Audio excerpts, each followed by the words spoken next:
I'm delighted to welcome Fiona Duncan as our first keynote speaker. Fiona Duncan is Scotland's independent strategic advisor to the Promise, a ministerial appointment with responsibilities that include chairing the Promise Scotland, the body responsible for driving the change demanded by the conclusions of the Independent Care Review, which Fiona also chaired. She has almost 30 years' experience working in the voluntary sector, most recently as Chief Executive of the Cora Foundation. Fiona regularly contributes to conferences, events and journals on a range of issues, and we're delighted to have her here today. I met Fiona when she was heading up the Care Review, and I remember being at an event with her shortly after she was announced as chair, and I was nervous to approach her because, you know, she's this big bad chair of this amazing review which I wanted to contribute to and wanted to change the world. And as I was trying to figure out the words that I would use to approach her and speak to her, that second she appeared right next to me. She was joking about the bad food and her experience of the menopause and lots of really other funny, slightly inappropriate things, but which built a relationship immediately. And I joke about that, but I think that embodies the leadership that we need to see much more of in Scotland. Driven, authentic, funny, kind, and the more leaders like Fiona that we have, and the work that she's done on the Promise as well, which you'll all hear about shortly, the better. And I know she has lots to say about the economy. So, without further ado, over to you, Fiona Duncan.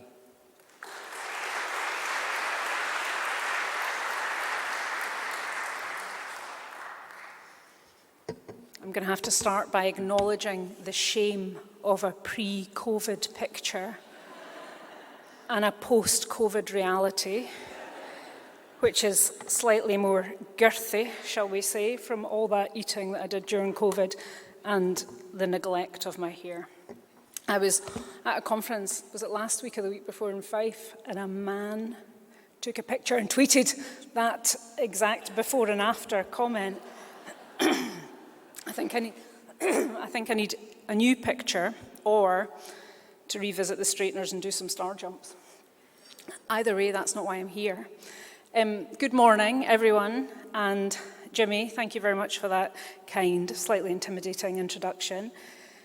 It is an absolute pleasure of mine to be invited to give this address to open the Wealth of Nations 2.0 conference. I'd like to thank Carnegie and the University of Glasgow, Community Enterprise in Scotland, and in particular WEAll Scotland. I know you've worked incredibly hard to pull this event together, and to the sponsors for making sure it can happen. It was with a degree of trepidation that I agreed to speak at the beginning of today, as I'm not an economist. But then I did remember that discussions about our economy are far too important to be left to economists. And let me tell you, if Anton Muscatelli was in the room at this point, the globally respected economist, I possibly wouldn't have been brave enough to make that joke.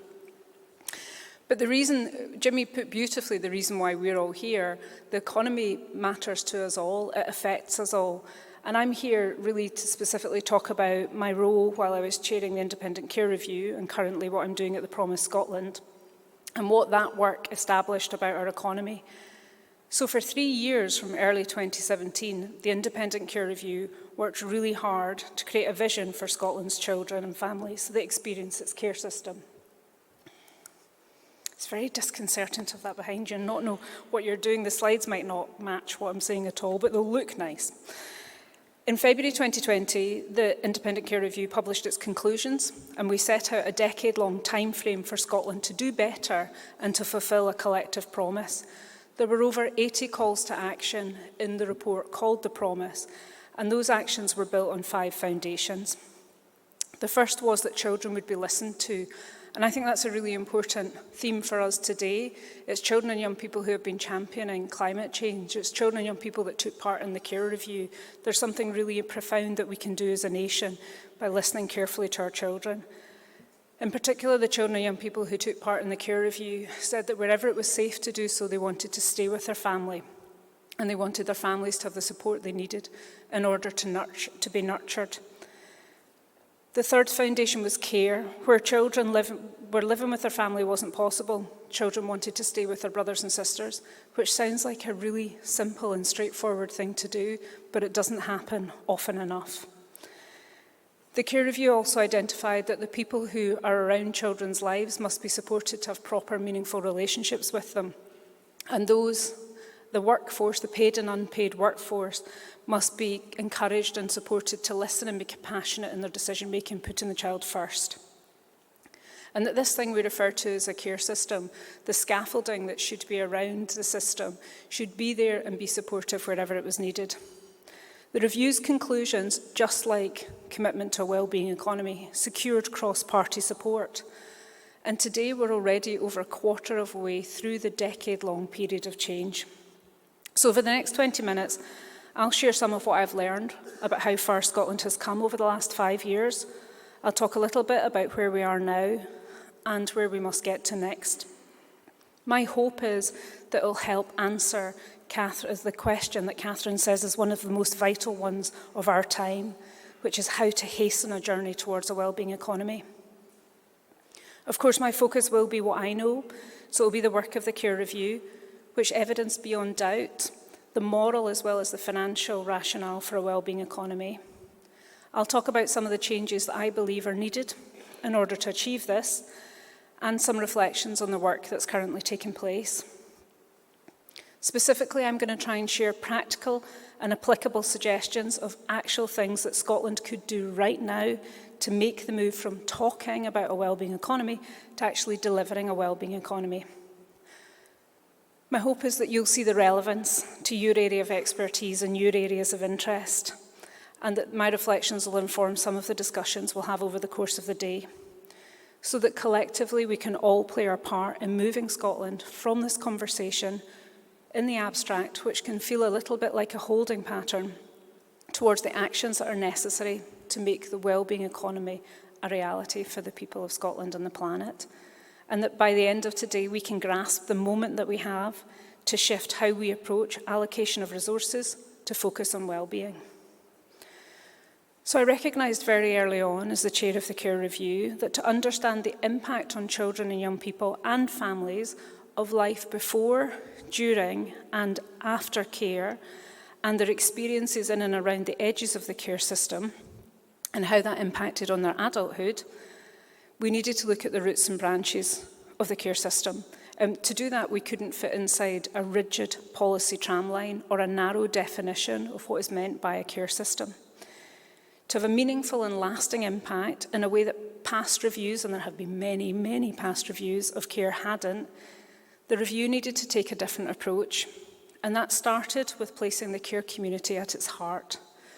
The babies, the infants, the children, the young people, the care-experienced adults and families whose very well-being should be the single most important priority and focus of its care system. Through this lens, the review looked really deeply at what happens before care. What is it that drives children and families into Scotland's care system? So what are the root causes of care? But also what happens after care? What are the consequences of experiencing Scotland's care system? So what are its effects? And as a result of that work, we identified there is no singular care system. So the review had to consider the role and responsibility of a labyrinth of many different areas of policy and practice. Despite surfacing and examining systemic failure after failure, the review always sought to define solutions, to be very clear about what good would look like, and to articulate a vision for Scotland, the vision that children and families said was needed, as opposed to the default position of reviews and sometimes of campaigning organisations and of people who have something to say, which is admiring and shouting about a problem. Just as today's organisers have a shared understanding that discussions to engender a consensus around a wellbeing economy cannot only take place within the orthodoxy of conventional economic thinking, that reflections to build something that's radically different, to be clear about what that might look like, require participation from people doing different types of jobs across different sectors.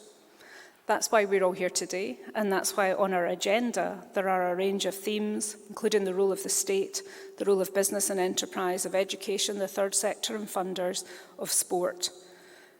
And that's why the voices and the actions of each and every one of us matters for these discussions, just as the voices of over 3,000 children and families who understood Scotland's care system provided the Independent Care Review with a guiding light, alongside almost 2,500 members of the paid and unpaid workforce. Just checking.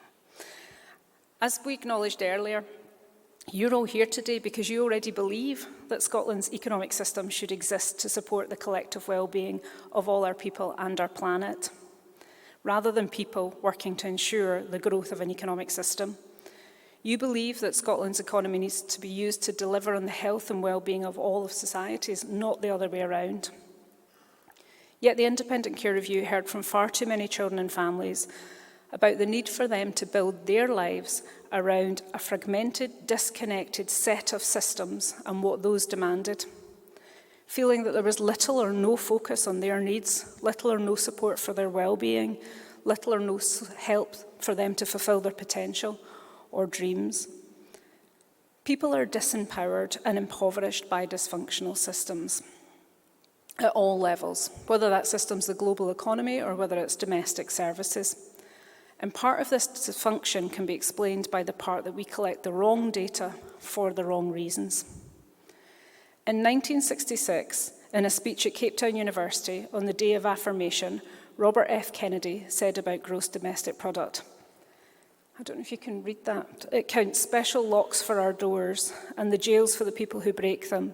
It counts the destruction of the redwood and the loss of our natural wonder and chaotic sprawl. Yet the gross national product does not allow for the health of our children, the quality of their education, or the joy of their play. It measures everything in short except that which makes life worthwhile. The Care Review found that the way Scotland collects data and evidence is not helpful in understanding what makes life worthwhile for its children and families. Our aspiration, as stated in the National Performance Framework, is that our children grow up loved, safe and respected. Yet broadly speaking, the data on the care system reflects its systems and its processes, the ones that can be easily quantified, rather than the true outcomes and experiences of the children who move through it. Whether children are loved, happy, feel safe, have their rights championed and upheld, whether they have friends and get out to play, whether they have sleepovers, go to clubs, have good relationships with carers and teachers, whether our children dream of being an astronaut or a pirate or a hermit. That's what I wanted to be when I was wee. When they grow up, I did genuinely, it just appealed to me so much. Or whether our families are nurtured and can access the support that they need when they need it. For as long as Scotland focuses solely on the data that serves the system, we will never measure what really matters. Worse still, we will never understand the impact of services on outcomes, and at very worst, we will delude ourselves with a false sense of positive impact that reinforces investment in systemic barriers. Let me explain what I mean, and I'll give you an example. When the Care Review was exploring how to calculate how much Scotland spends on this thing it calls a care system, it was a care experience person who said the lifelong cost of care is borne by the person who lived it, not the system. By talking about how their adulthood had been determined by their childhood, but by the decisions taken by people who had a statutory parenting responsibility towards them, with multiple moves, meaning they'd attended lots of schools, and that had thwarted their any opportunity of a good education. It had contributed to their sense of not considering any single place as home, and their period of homelessness. With the over-policing of their care setting resulting in them being criminalised for activity their non-care experienced peers had just been grounded for, with a criminal record that affected the work they could do, and with no intensive support for the trauma they'd had from before their life in care, and some young people talked about the trauma from being in care, meaning that they had days where they really struggled to cope, undermining their ability to hold down a permanent job. All of this, despite their childhood dreams, their immense capabilities, their skills, their brain, their vitality. So the review shifted from the intention of calculating how much Scotland spends on its care system to focusing on the human cost first, with the economic cost being second. This was referred to as the human and economic cost modelling and became known as HECM. I did attempt to commission a number of well-respected economic think tanks. They all said no. Some recognised the innovation and importance of the approach, but didn't know where to start or have the experience or ability to deliver. Others thought the idea was bonkers. It was not plausible to put the needs of the person before the pound. So instead, the review had a formula devised based on what was known about the lives of children and families before, during and after care. We secured some brilliant academic analysts who pulled a range of data sources to populate the formula, reflecting experiences before, during and after care. We commissioned a team of accountants to pull together the financial data from published sources, including the GERS reports, Government Expenditure Review Scotland, and we had some academics help us draw together conclusions. HECM showed that Scotland spends around £942 million on its care system, with the universal services associated with care-experienced children and young people totalling a further £198 million per annum. £1 billion. Despite this, Scotland's care-experienced population has poorer outcomes than their non-care-experienced peers across a range of areas such as health, education and employment, and they face greater obstacles, making their lives harder and on average their incomes lower. As a result of Scotland's care system failing the children in care, the services to support care-experienced adults are estimated at a further £875 million. So the result of HECM is a morally compelling financial rationale for a change to a wellbeing economy that stands up to fiscal scrutiny. In your face, economic think tanks. Although actually maybe the joke is on me, because one of them has since replicated and sold the model. I'm trying to figure out if I can sue them or not. As stark as these numbers are, to me, it's the failure of children, it's the loss of childhoods, it's the burden that the system leaves them with that they then carry into their adulthood and throughout their lives that's just not forgivable. Everyone here will have their own red line. The reason that you're here, the reason you want a wellbeing economy, and what you believe it needs to deliver in terms of people and planet. Mine is that substantial amounts of money are currently being spent, and that makes it crystal clear that getting it right for every child and family is entirely affordable for Scotland. If we move towards investment that prioritises wellbeing, can be measured and celebrated, and will make a material difference to public finances and help make lives worthwhile. The Deputy First Minister said about HECM that he found the economic analysis that was produced by the Care Review one of the most compelling pieces of analysis that he's read in a long time. The Care Review produced 2 reports from this work. One was called Follow the Money, which is the workings, and the other report called The Money is Catherine Trebek's thoughts. So what's getting in the way? There's already a more than enough domestic and international evidence. You being here is a manifestation of commitment.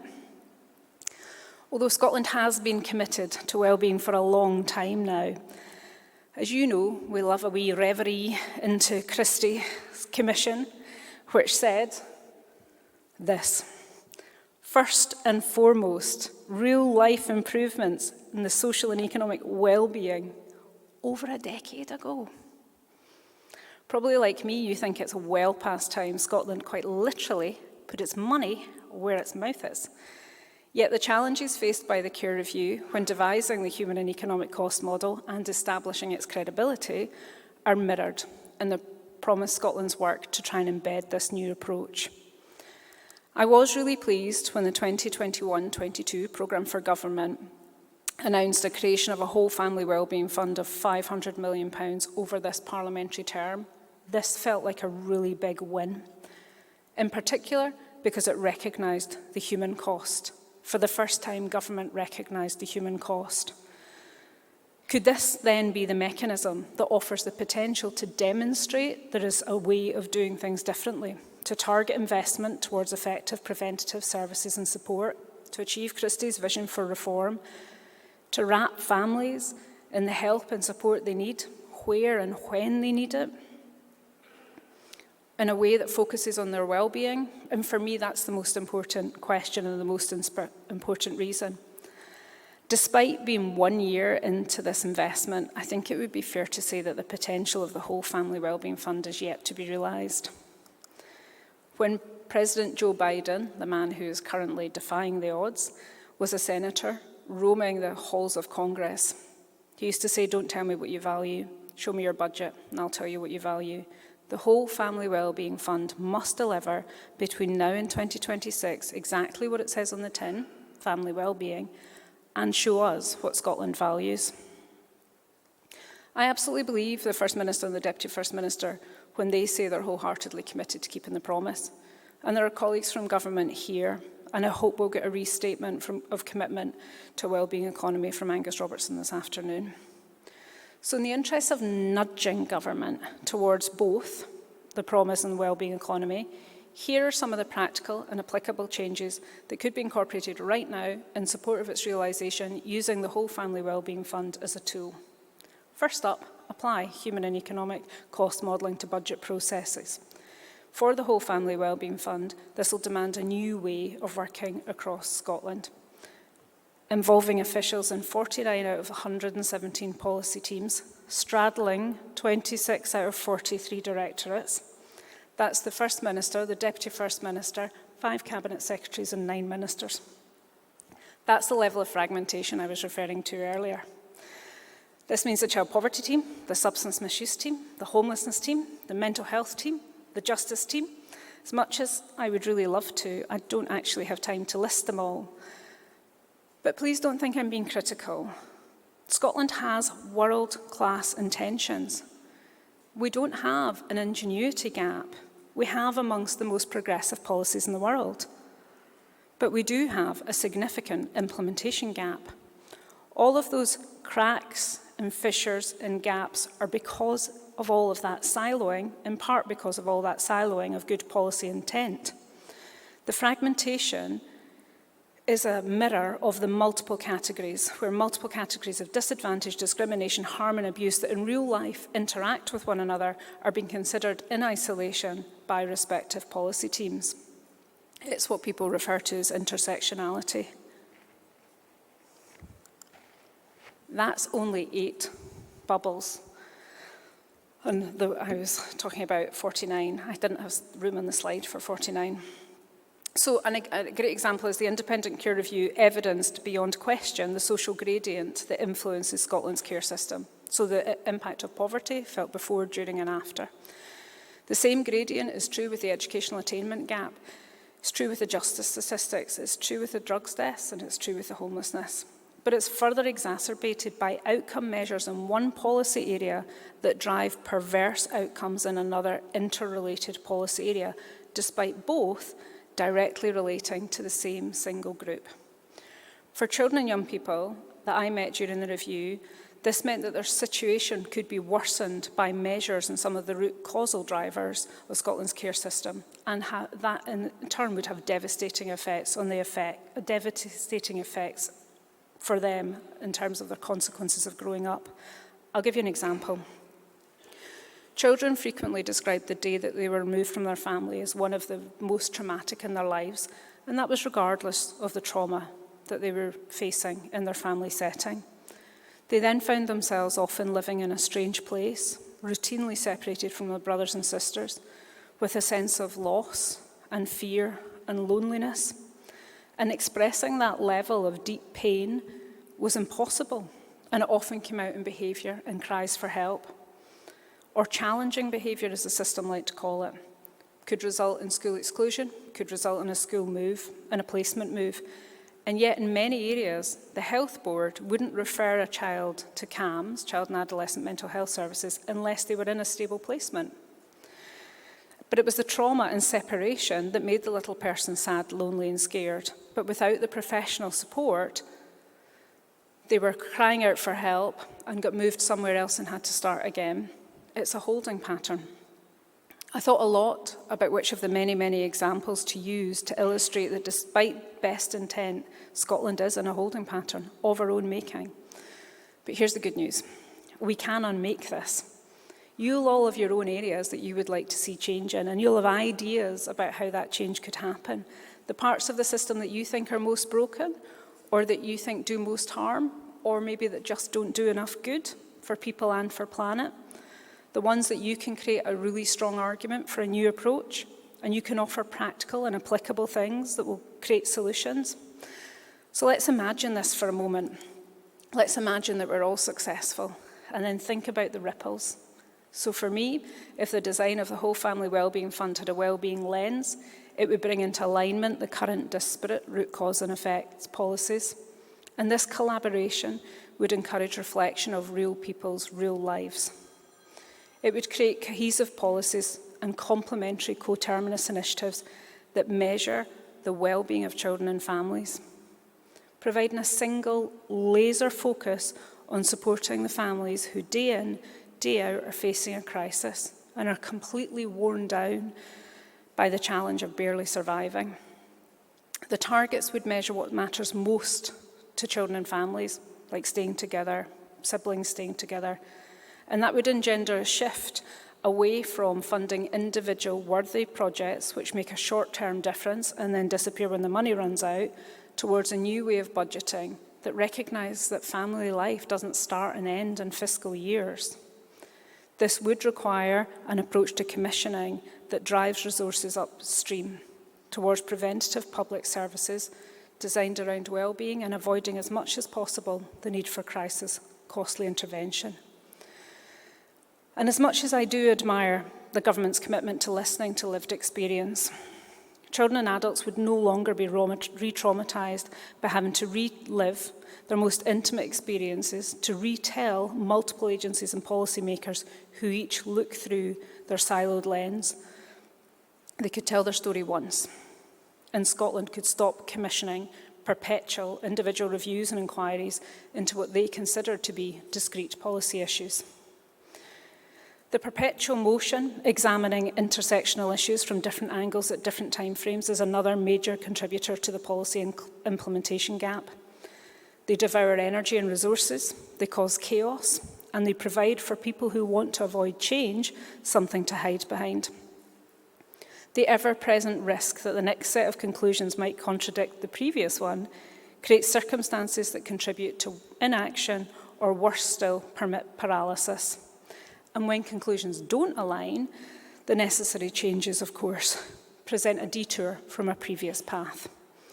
So not only will the end to this deliver for the communities whose lives are seen as a wicked problem and bridge an implementation gap, they'll also save money, as each one comes at a financial as well as a human cost. Ultimately, this will provide a catalyst for a radically different approach to how and what data Scotland collects, resulting in a new framework for inspection and scrutiny where different questions are asked to get the right answers, bridging the gap between the National Performance Framework, or if Carnegie's nudge works, the Wellbeing Framework, translating what is currently an aspirational tagline into the lived reality for all our children, with ripples outwards across the whole public and voluntary sector.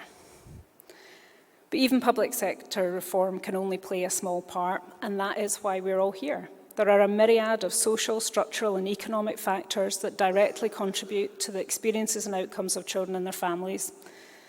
The ability to make significant improvement to family support and to families' ability to thrive is linked to the economic health and well-being of Scotland's communities. It's not possible to separate the two.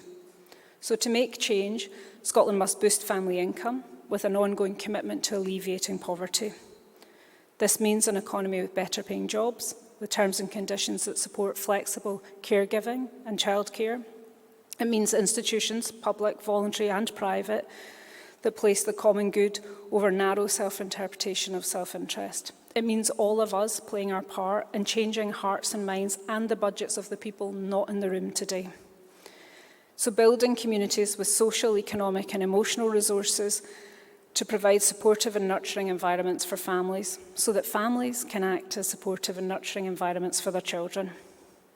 For Scotland to keep the promise, it must also make meaningful steps towards building a wellbeing economy. Just before I close and hand over to you to build an unstoppable momentum towards a wellbeing economy, it would be naive if we didn't acknowledge that we were living through a financial contraction, presenting decision makers with an extremely challenging set of ever-changing economic circumstances, creating the sort of turbulence that means there's a risk that the commitment we've all worked so hard to secure may not be secure forever. The danger that decision makers will default. They'll use the salami slicer so that all have less and everyone has to contract, something we know isn't an option for those families who are barely surviving. This must be the moment that Scotland lands the wellbeing economy, that focuses on the parts of the old system that didn't work and who and what they didn't work for, on saving our home and our world before it's too late. I'm going to give you my final quote. Oh, no, yes. From Robert F. Kennedy again. I don't know if you can read that properly. This is something that he said. I've ironed out his gendered language. I've coloured in the words the way I wanted him to say it. It's from numberless diverse acts of courage and belief that human history is shaped each time a human stands up for ideals or acts to improve the lot of others or strikes out against injustice. They send forth tiny ripples of hope, crossing each other from a million different centres of energy and daring. And those ripples build a current that can sweep down the mightiest walls of oppression and resistance. I know it can feel like we're facing stronger headwinds as we drive forward these ideas, but I absolutely believe the skills, convictions, and the values to overcome these barriers are here in this room. And I hope we have a great day and give Scotland what it needs to budget with kindness and compassion for those who need that now and in the future, for people and planet, and that we can send ripples of hope all across Scotland, that we will keep our promise to children and families in the toughest of times. I want us to do what we can to make sure that in a decade from now, there will not be a room full of people having the same discussions, lamenting a promise made, then broken to a generation of children. Because when Scotland does live up to its commitment, then those to whom the promise is kept will know only care and compassion. They won't know a care system. And they won't know that that transformation was powered by the generosity and selflessness of people who shared their stories with the Care Review in hope of change for people they may never meet. Nor will they know that in a room in Glasgow on a chilly November day in 2022, it was the persistent disruption of a group of committed individuals, if slightly bonkers individuals, that devised purposeful solutions that made sure Scotland did grasp the moment and embrace the opportunity of a wellbeing economy. Thank you.